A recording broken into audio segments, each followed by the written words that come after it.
Jæja, sæl aftur, góðan daginn, ég heiti Ronald, ég er eðlisfræðikennarinn ykkar online. Við erum að fara að tala kafla 7, fyrsta hlutan af honum, það eru 2 hluta, eða fyrri hluta má það segja, sem fjallar kvikefni. Kvikefni er þá samnefni yfir bæði vökva og lofttegundir, þannig að við erum að tala efni sem flæða, sem eru kvik, og eins og heitir þetta fluids, og já, við ætlum að vinda okkur í það. Næsta klara er þá efnisyfirlitið. Atriði sem við erum að fara í þessum kafla, flesta þessu ætlum að taka í þessum fyrirlestri, en uppdrifið það geymist þangað til næst í næsta hluta. Vindum okkur bara í þetta. Þessi hamir, fasar ástand er kannski best að nota. Þetta eru fastefni, vökvi og lofttegund. Þetta eru mismunandi ástand á efnum. Þekki þetta. Fastefni hefur lögun og stærð og vökvi hefur ákveðið rúmmáli laga sig að ílátu. Við þekkjum þetta vaskglas eða það er laga sig að ílátinu. Ef við séum gat á glasinu neðst og þá fer vökvin eða vatnið að leka og drýpa niður. En lofttegund hins vegar hefur enga lögun, það er hægt að þjappa henni saman. Þetta er svolítið mikilvægt að það er hægt að þjappa henni saman. Þetta er ekki hægt með vatn. Ef við værum með svona einhver glas og svona bullu, því ef við myndum pressa saman einhverju íláti í sprautu eitthvað slíkt, pressa saman vatni, þá er það bara ekki hægt. En við vitum til dæmis svona gamla sprautur, læknasprautur eða bara loftpumpur í rauninni, við höldum fyrir opið og ítum, þá getum við samt ítt töluvert langt. Við getum pressað loftið saman. En það er ekki hægt með vökva. Og vökvar og lofttegundir flæða og þeir eru kölluð kvikefni sem ég sagði áðan. Við komum tilbaka að þessu atriði með samþjöppuninni. Eðlismassi, einhver sem að þið ætti að vita og þekkja, annars er þetta á formúlublaðinu, þessi jafna. Þetta er tákn fyrir eðlismassa, þetta er ekki pí, þetta er einhver grískur bókstafi sem þetta er ró eða eitthvað slíkt og er þá reiknað sem massi deilt með rúmmáli. Massi deilt með rúmmáli, vaff er þá rúmmál, voljum á ensku og eðlismassin er þá sem þetta reiknað svona og hann er ákveðin stærð fyrir ákveðið efni. Það er að segja fyrir járn er það þá 7800 kannski kílógrömm á rúmmetri og vatn hefur það 1000 kíló á rúmmetri sem stendur eðlismassi vatn er 1000 kíló á rúmmetri eða 1 gramm á rúmsentimetri. Þetta umbreyta þessu ef maður vill. En samkvæmt SI einingum þá verður það kíló á rúmmetri, það er 1000. Og síðan er einhvað til sem heitir afstæður eðlismassi sem er hlutfallslegur eðlismassi. Þá er þetta bara eðlismassi einhvers efnis miðað við vatn. Það er að segja, við tökum til þessi járn sem hefur 7800 kíló á rúmmetri. Deilum það með eðlismassi vatns, deilum með 1000 sem sagt, þá stendur eftir bara 7,8. 7800 deilt með 1000 er 7,8. Þannig að hlutfallslegur eða afstæður eðlismassi járns er 7,8. Sem að þýðir bara þessu 7,8, þetta er einingalaust af því að einingarnar styttast út. Og 7,8 þýðir bara að þetta sé 7,8 sinnum þyngra heldur en vatn, má segja það. Og ef að talan er þá minna heldur en 1, þá er það bara eitthvað sem er léttari en vatn. Ok, eitt sýnidæmi. Hver er massi járnkúlu með radíusinn 18 cm? Ekkert annað gefið, samt þurfum að fletta upp. Við finnum fyrst radíusinn, eða fyrir ekki rúmmálið. Rúmmálkúlunar er gefið þessari jöfnu 4/3 pi r í þriðja veldi. Þetta er bara úr stærðfræðinni og reiknast bara 4/3 sinni pi og tek radíusinn í metrum. Þannig að þetta er 0,18 metrar og það er þriðja veldi. Og fá 0,024 og útgáfan er því rúmmetri. Hérna erum búin að finna rúmmálið. Núna þurfum að fletta upp eðlismassan fyrir járn. Tekið þá bara töflu. 7800 kíló rúmmetri er það fyrir járn og þá getum við fundið massan. Samkvæmt þessari jöfnu hér er ég búin að umrita jöfnunarrauninni einangur fyrir m. Í hinnu jöfnunni áðan þá stóð ró, þegar eðlismassin er m deilt með vaff. Nú er búin að færa vaff í yfirrauninni. Einangur fyrir m massan og það er það sem ég á að finna. Sett inn 7800 er eðlismassin og vaffið, þar segja rúmmálið 0,024, margfalda þetta saman fær 190. Einingarnar, hérna rúmmetr, á rúmmetr og rúmmetr það styttist út, þetta fyrir neðastrik, þetta fyrir ofan, styttist bara út og eftir stendur þá kíló, þannig að þetta er 190 kíló.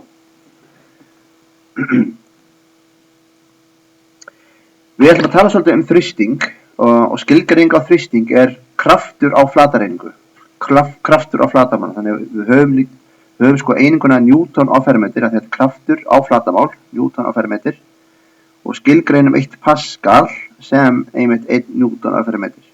Þetta er sama 1 Pascal er sama sem 1 Newton á fermetr. Pascal er þá táknað með PA eins og stendur hérna, stórt P lítið A. Og þrýstingur á ákveðnu dýpi í vatni eða í vökvarunni er alltaf sá sami. Hann er alltaf sá sami í ákveðnu dýpi.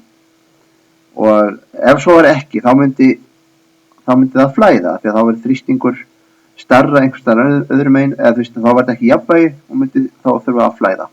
En það er ekki tilfellið, þess vegna gildir þetta hér. Þrýstingur er svo sami í allar áttir í vökva í ákveðnu dýpi. Þrýstingur í vökvum.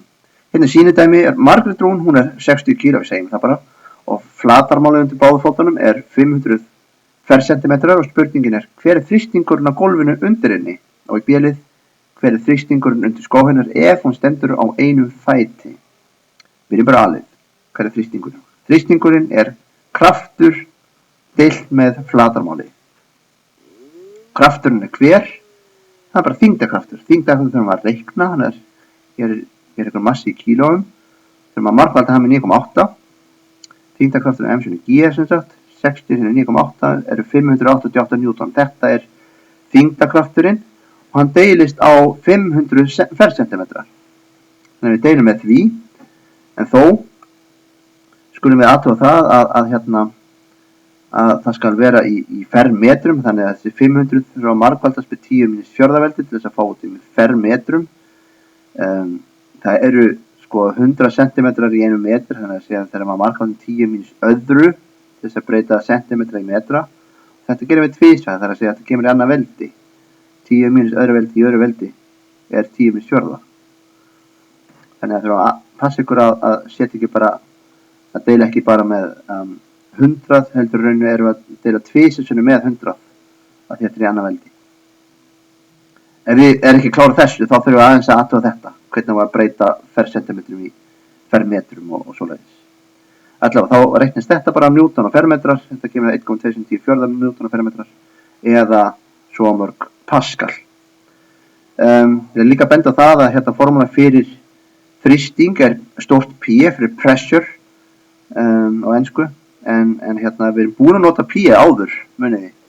Stórt P því líka afl, power, sem er vinna deilt með tíma, allt annað, ekki rugla þessu saman. Og svo er líka til lítið P sem er þá skriðþungi, þannig að það er hætta á að maður rugli saman bókstofunum. En það plís ekki gera það. Hörðu, B-liður, hver er þá þrýstingurinn ef við stendur á einu fæti? Hann er þá bara tvöfaldur sem hann var hér, bara tvistur svona þetta. Af hverju það? Í rauninni vegna þess að þessi 500 er ekki lengur 500, heldur 250. Hann stendur bara á einu fæti. Hann stendur á einu fæti, þá er bara 250 helmingurinn af báðum. Og þá hérna er það sko það sama og margfalda með tveimur, að deila hérna með tveimur, að þá er eins og margfalda með tveimur hér. Þannig að þetta er bara tvöfald meira. En það vitum við, ef við myndum lyfta einu fæti, þá eykst þrýstingurinn undir þau fæti sem við erum að standa á. Þannig að spáða aðeins í þetta. Sko, einnig gildir vökva í kyrrstöðu, hérna er bara vaskglas eitthvað svoleiðis, að það er engin kraftur samsíða yfirborðið vökvans. Þetta er svona villandi mynd eins og það sé kraftur, þessi kraftur er sem sagt ekki. Það er bara hornréttur kraftur. Og hérna væri þá einhver loka kraftur sem var sambland af þessum og þessum. Þessi er þá ekki til heldur. Þetta er bara, hann er bara hornréttur. Ef svo væri ekki, þá myndi vökvinn hreyfa. Þetta er sömu rök og áðan rauninni. En við erum sem sagt bara með hornréttan kraft á yfirborðinu. Við erum að tala yfirborð vökva í íláti. Og þá getum við líka sagt að þrýstingur á ákveðnu dýpi, H, frá yfirborði vökvans, hann sé reiknað með þessari hérna jöfnu. Og þetta líka á formúlublaðinu mikilvæg jafna. Þrýstingur ró sinni G sum H. Þetta minnir pínulítið á hérna stöðuorku, M sinni G sum H, og inn í þessu ró líka M. Þetta M á móti V. Þannig að þetta svona pínulítið svona skilt. En þetta mikilvæg jafna. Við ætlum að muna hana og nota hana. Og þá þetta að reikna þrýstingin í vökvanum bara á ákveðnu dýpið. Og sjáu að þetta bara á dýpinu. Það náttúrulega ekki bara, G bara fasti og ró raunverulega líka fasti. Þetta bara ákveðin eðlismassi fyrir þennan vökva. Við vitum hann og G og þá reiknast þrýstingur bara með falla H, bara línulega með H. Dýptinni þá á rauninni. Hér sýnidæmi vatn í svona vatnstank. Ég veit ekki hvort þið sjáu þetta nógu vel. Kannski sést betur í glarunum. Að hérna, það vatn í þessum tanki. Það rör úr tankinum. Og það fer hann niður í jörðina. Svo aftur upp og inn í húsið. Og hæðarmismunurinn frá yfirborðinu að vatnshananum í eldhúsinu eru 30 metrar. Og nú átt þú að reikna þrýstingsmun milli vatnsins í tanknum, hérna uppi, og í hananum. Hver þá þrýstingsmunurinn? Vatn ósamþjappalegt, sem þýðir að eðlismassinn fasti. Þetta myndi til dæmis ekki gilda fyrir loft. Ef við erum að tala bara lofthjúpin eða eitthvað, þá pressast lofti meira saman hérna á botninum, hérna við yfirborði jarðar heldur hérna uppi. Við þurfum að loftið sé þunnt uppi í fjöllum til dæmis. Þar einmitt ró ekki lengur fasti, af því það gastegund. Þetta þjappa saman. Það gildir ekki vökva. Hérna ró sama allan tíman. Það að eðlismassin svo sami alltaf. Þá notum við þessa jöfnu að þrýstingun ró sinni G sum H, það að segja breyting á þessum, mismunurinn á þrýstingnum ró sinni G sum breytingin á hæðinni, hæðabreytingin þessi 30 metrar, setjum bara beint inn, þetta auðvelt dæmi. Þetta 1000 kíló á rúmmetri, þetta vatn, G 9,8 og þessi delta H hérna þessir 30 metrar. Það beint inn og fáum út 2,910 Newton á fermetr sem jafngildir líka Pascal. Getur líka sagt 2,910 Pascal. Stórt P lítið A. Ok. Hérna, þetta var þrýstingur vatni. Þrýstingur í lofti, eða andrúmslofti mældur með, við tölum hérna 1 atmosfér sem þetta bara einn loftþyngd. Og loftþrýstingur svona venjulegur, við segja bara meðal loftþrýstingur, 1,01310 Newton á fermetr eða Pascal. Þessi tala líka gefin á formúlublaðinu ykkar. Þessi tala. Þetta sem sagt ein loftþyngd, svona mikið. Þetta það líka reiknað í börum. Það 1 bar þá 1,010 Newton á fermetr. Og hérna og eitt atmosfér eða ein loftþyngd væri þá 1,013 bar, við spáðum það. Allavega, þá hérna þá þetta svona, venjulega þrýstingur andrúmsloftsins ofurlítið meir en 1 bar, það er 1,013 og við þolum hann vegna þess að frum líka hans viðhalda innri þrýstingi sem við vorum á móti honum. Þannig að það einhver í vefnum líkamans okkar eða í líkamann sem þrýstur á móti til þess að halda þrýstingnum í jafnvægi. Við höfum öll farið í sund og farið í kaf og við vitum að þrýstingurinn eykst með dýptinni í vatninu. Og einhvern tíma á mjög miklu dýpi þá myndum við ekki þola að vera þar eins og fiskarnir eru sumir. Þeir þola miklu meiri þrýstinga því þeir eru með aðra líkamsbyggingu sem þola slíkan þrýstinga en við myndum ekki þola slíkan þrýsting. Samt erum við að þola ákveðin þrýsting í loftinu. Loftið okkar, lofthjúpurinn okkar eins og vatn nema miklu léttari. og við erum í kafi í þessu lofti, þannig að það þrýstingur í loftinu sem að herja á okkur. Við bara finnum ekkert fyrir honum af því það jafnvægi, það þrýstingur inn í líkamann út af við sem að heldur þessum þrýstingi í skefjum. Þannig við erum ekkert að kremjast saman. Ok. Hérna, ef við mælum þrýsting, þá erum við að mæla þrýstingsmismun í raun og veru, sem þýðir að til dæmis erum við að mæla, segjum að við erum að mæla hérna loftþrýsting í dekk á bílnum okkar, og þá mælirinn að sýna munin milli loftþrýstings í dekkinu og loftþrýstings utan dekksins. Og til þess að finna heildarþrýstingin, absolute pressure, þá þarf að bæta við, plúsa við loftþrýstingi sem í gangi. Fattiði, við erum bara að mæla mismunin milli loftsins og einhvers hlut og þurfum að bæta við loftþrýstingin til þess að fá heildarþrýsting. Þetta mun æfast í dæmum, bæði í vinnubókinu og kannski líka hérna. Ég hleyp svolítið úr einu í annað, þið getur náttúrulega bara stoppað og íhugað eins og þið viljið. Hérna kemur regla Pascals, nú komin aftur í vökva og þessi regla segir að að í lokuðu kerfi, þetta alveg lokað kerfi, þetta vökva kerfi, þar þrýstingur allstaðar eins. Hann allstaðar eins vegna þess að vökvar eru ekki samþjappanlegir eins og loftir og inn í lokuðu kerfi. Þannig að þrýstingurinn hér sama sem þrýstingurinn hér. Og það nýtum við okkur. Til dæmis við að búa til svona bílalyftu, þá þurfum við lítinn kraft til þess að fá lyft upp stóran kraft í rauninni.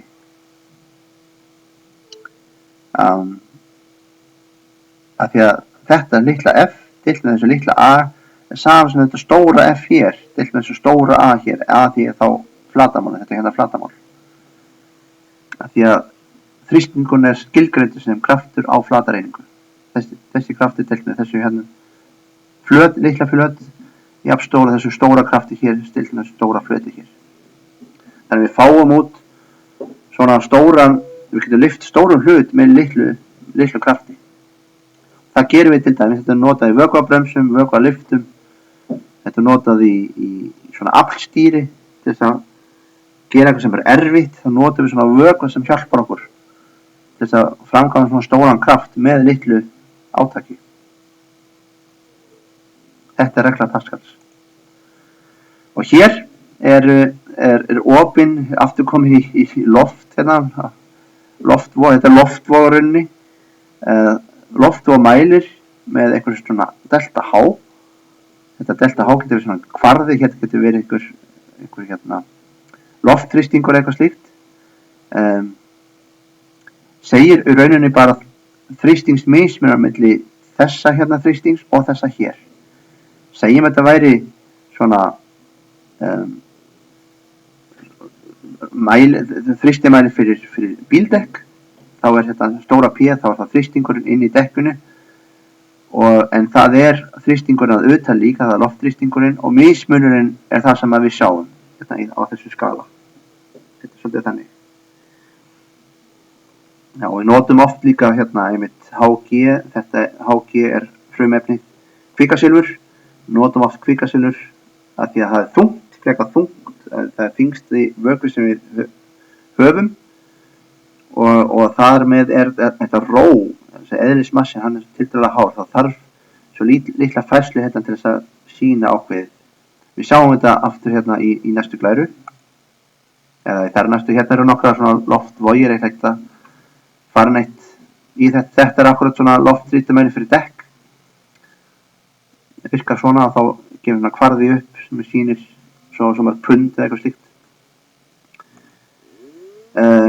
Já, hold out thought, þetta með kvikasilfur, hérna líka kvikasilfur í lokaðri pípu. Ef pípan lokuð og við snúum henni við og öfur hérna í þessu, að þá eftirfærandi, sko, hérna lofttæmi. Þetta kvikasilfurs loftvog, þetta lofttæmi. og hér má segja að hér sé ég vera að blása, það er ekki verið að blása, þetta er bara loftþrýstingur sem er 1 atmosfér eða 1 loftþyngd. Já, þá er þessi loftþrýstingur hérna sem er að ýta, hvað maður segja, þessu niður á móti þessu hér. Hann heldur uppi svona súlu hér. Já, og hér er engin þrýstingur, bara 0. Þannig að loftþrýstingurinn er hægt að mæla og reikna beinlínis með því að segja þetta er ró sinni G sinnum H, þá var þetta hérna H-ið, 76 cm, þá fáum við akkurat eina loftþyngd. Og það sem við notum þá eðlismassa kvikasilfurs í þeirri jöfnu. Þannig að þetta búið til bara kvarða hérna í rauninni, það sem að stendur hérna til dæmis 1 loftþyngd og svo eitthvað minna og meira hér, bara með svona áleitrun eitthvað slíkt. Þetta er bara orðin svona mælir. Og hérna er svona svipaða mælir sem að Ítali sem að hétt Torricellis bjóð til með vatni. Hversu há vatnsúla er hægt að búa til með svona lokaðri pípu, hún fer alveg hérna upp og það er bara ákveðin hæð, hún er svona tæplega milli 10-11 metrar og hún kemst ekkert hærra vegna þess að loftþrýstingurinn næri ekki að halda svona hárri súlu, það þyrfti að vera miklu stærri þrýstingur til þess að fá svona hærri súlu. Og enn er þetta sama jafnan, en að því að eðlismassi vatns er hérna minni heldur en kvikasilfurs, þá þarf miklu stærri súlu til þess að fá slíka mælar. Þannig að vatnsmælar eru ekki algengir og eru mjög óhagkvæmir. Já, ok. Þá er þetta bara komið. Þetta er alltaf sumt fyrir þennan hluta, hérna því skoða það bara næst 7.2. En þið getið reiknað sér fyrstu 6 dæmin í vinnubókinni og gangi ykkur bara vel í því.